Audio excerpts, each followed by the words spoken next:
Are there any questions so far on those 4 styles?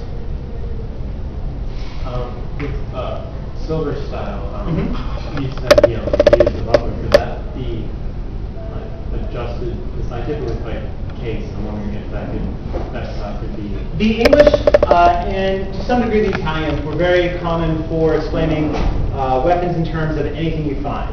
The Germans also, I shouldn't forget them about it, but they were of the mindset that you have no idea what weapon you might be caught with when the fight finds you. You might have your sword, you might just have a stick you found on the ground. Whatever you had, you need to know how to fight with it. So a lot of the concepts carry in regardless of what you have. Silver didn't talk a whole lot about two-sword itself, but he would suggest that if you study single sword enough and the single and the sword and dagger, you should be able to kind of like figure out what's necessary for a two-sword.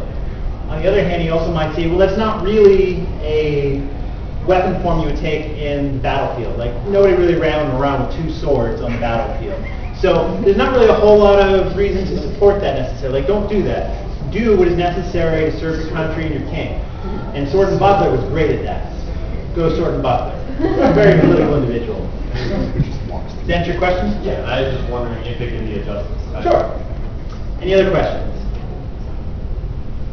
Okay, so that, again, that is the super brief introduction to a lot of different styles. Not necessarily just on what they look like, but what their mindset was and how they move. Because that's what flavors all these period styles. Like, who cares what it looks like?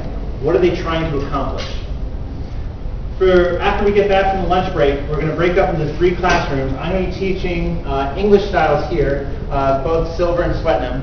Master Donovan is going to be teaching more of the German tradition, and then Don Corwin is going to be teaching some of the Italian, some of the more, I want to say, core, the foundational members that really govern and flavored how the rest of it would develop. Please feel free to go on whatever one you want. So we broke into 2-hour-long courses where it's super foundations and then a little bit of application built in afterwards. After that, we're going to open up the room to kind of free routing, plus Mrs. Serena is going to teach her class on how to take some of the stuff that we just taught you and how to turn that into drills so you can actually make use of this. Does that make sense? Now I want to draw everyone's attention real quick as we break for lunch. Master Bastiano back there is a very, very experienced member of the fence community. He's been around, and he's really helped kind of develop the game into what it is now. And we've invited him specifically to come and talk today about what it's like to develop a practice. Some people here have been part of a practice for a long time. Other people are just part of new ones and may end up looking at how to start one on their own someday. He comes from an area called St. Swithin's Bog that started with almost nothing. And yet they worked at it, they put the effort in, and now it's one of the strongest programs in the kingdom. So he's actually volunteered very graciously to help kind of talk about what that experience is like. And unless there's any other questions, we're going to go ahead and break, let everybody grab some lunch, and then what time do we say, 1 o'clock?